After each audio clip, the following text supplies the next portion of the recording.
Perkenalkan, saya ada Dita Ananda, mahasiswi agribisnis di Universitas Sriwijaya. Di sini saya akan melakukan sosial eksperimen mengenai integrasi nasional.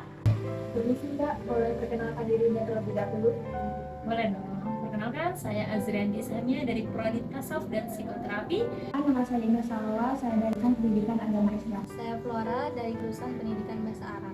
Saya Ranti Diani Nur Ifa dari Program Studi Pendidikan Agama Islam. Saya RR Anissa Radia, mahasiswi dari jurusan Ilmu Hadis. Saya Alia Salsabila, saat ini berkuliah di UIN Fata Palembang, jurusan Hukum Keluarga Islam. Saya Dian Mailani, dan di sini saya menjadi salah satu spesialis eksperimensi.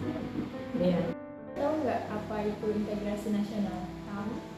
Baik, tahu. Tahu? Ya, tahu. Apa itu integrasi nasional? Menurut saya, integrasi nasional itu adalah upaya untuk menyatukan atau menggabungkan suatu kelompok untuk membentuk Negara Kesatuan Republik Indonesia. Integrasi nasional adalah usaha dan proses mempersatukan perbedaan-perbedaan yang ada guna mencapai keserasian dan keselarasan secara nasional.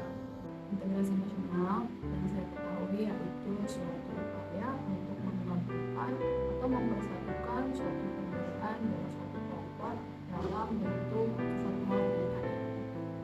Jadi integrasi nasional itu adalah proses menyatukan perbedaan agar menjadi satu kesatuan yang utuh. Integrasi nasional otomatis berasal dari dua kata. Jadi, integrasi nasional adalah upaya untuk menggabungkan atau menyatukan suatu kelompok-kelompok, entah itu kelompok budaya atau sosial, guna untuk mempersatukan NKRI itu sendiri. Integrasi nasional itu adalah suatu proses di mana menggabungkan perbedaan yang ada di Indonesia, kemudian dijadikan satu kesatuan yang utuh.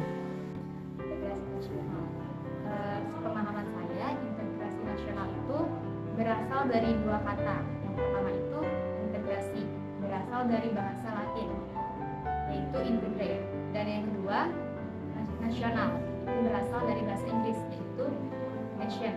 Jadi menurut pemahaman saya, integrasi nasional itu ialah suatu upaya untuk menggabungkan dan menyatukan perbedaan-perbedaan yang ada di Indonesia agar menjadi suatu kesatuan dan keselarasan di NKRI. Baik, terima kasih ya Mbak atas penjelasannya. Mengapa sih integrasi nasional ini sangat penting untuk negara kita Indonesia ini? Seperti yang kita ketahui bahwa Indonesia ini sangat kaya akan perbedaan-perbedaannya, dari mulai segi agama, budaya, bahasa maupun suku. Oleh karena itu kita sebagai generasi muda penting untuk memahami apa itu integrasi nasional guna mewujudkan Indonesia yang kuat akan persatuan. Apa saja faktor-faktor pendorong integrasi nasional ini?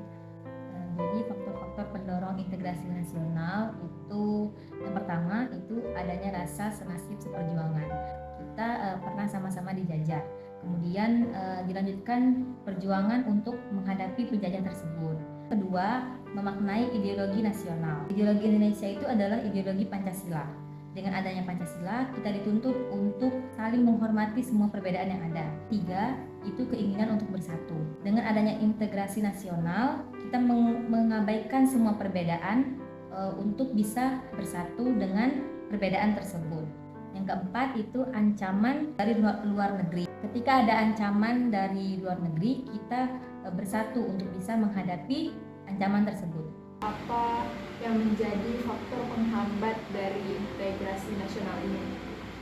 Faktor-faktor yang dapat menghambat adanya integrasi nasional pertama yaitu adanya keanekaragaman yang ada di Indonesia, sehingga hal tersebut memicu banyaknya perbedaan. Kedua yaitu wilayah Indonesia yang sangat luas, sehingga Indonesia ini mudah sekali terpecah belah. Ketiga itu ada ketimpangan infrastruktur yang ada di Indonesia yang mengakibatkan kecemburuan sosial dan akhirnya akan mengakibatkan anti sosial.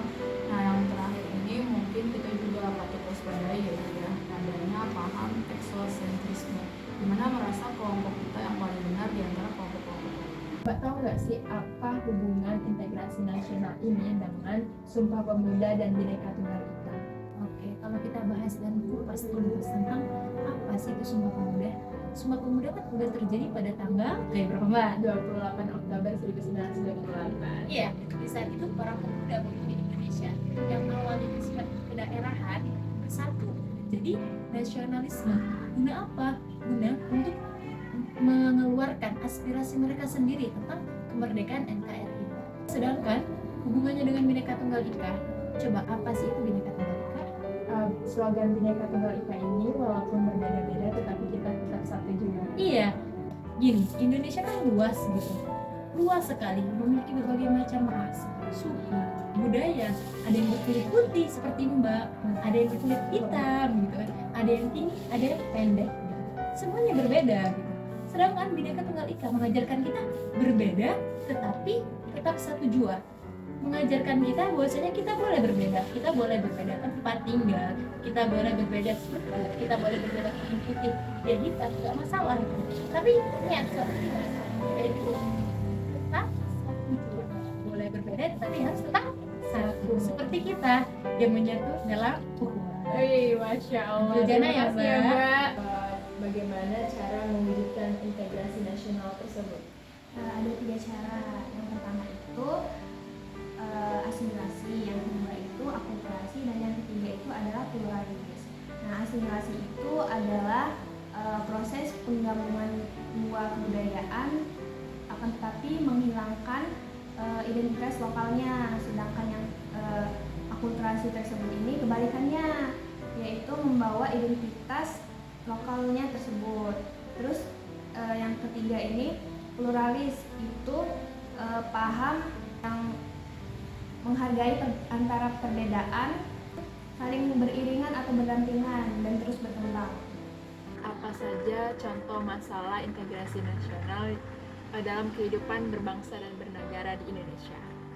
Jadi salah satunya itu ada perbedaan kepentingan, dendam karena kalah dengan sekolah lain, pertentangan sosial, kemudian ada aksi protes dan demonstrasi, kemudian korupsi dan lain-lain.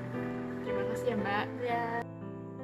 Dari hasil sosial eksperimen yang telah saya lakukan, dapat saya simpulkan bahwasanya semua kalangan masyarakat, khususnya generasi muda, paham mengenai makna integrasi nasional, urgensi integrasi nasional, dan faktor-faktor yang menjadi pendorong serta penghambat terjadinya integrasi nasional itu sendiri, tetapi pada tingkatan pemahaman yang berbeda-beda.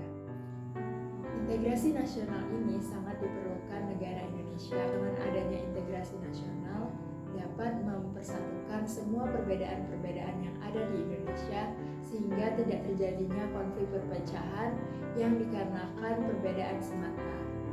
Yang kita ketahui bahwasanya Indonesia ini memiliki berbagai macam ras, budaya, suku, bahasa, dan lain-lain. Akan tetapi Indonesia adalah negara yang satu yang memiliki satu tujuan, yaitu memakmurkan negara Indonesia. Diharapkan semua elemen masyarakat dapat mengetahui apa itu integrasi nasional serta faktor yang mempengaruhi dan pentingnya integrasi nasional bagi bangsa Indonesia. Dengan mengetahui pentingnya integrasi nasional, diharapkan kita bisa menjadi warga negara yang baik dan mampu melaksanakan proses pemersatuan perbedaan-perbedaan yang ada di Indonesia sehingga terciptanya keselarasan dan tidak adanya konflik dalam negeri ini. Mungkin itu saja yang bisa saya sampaikan. Terima kasih.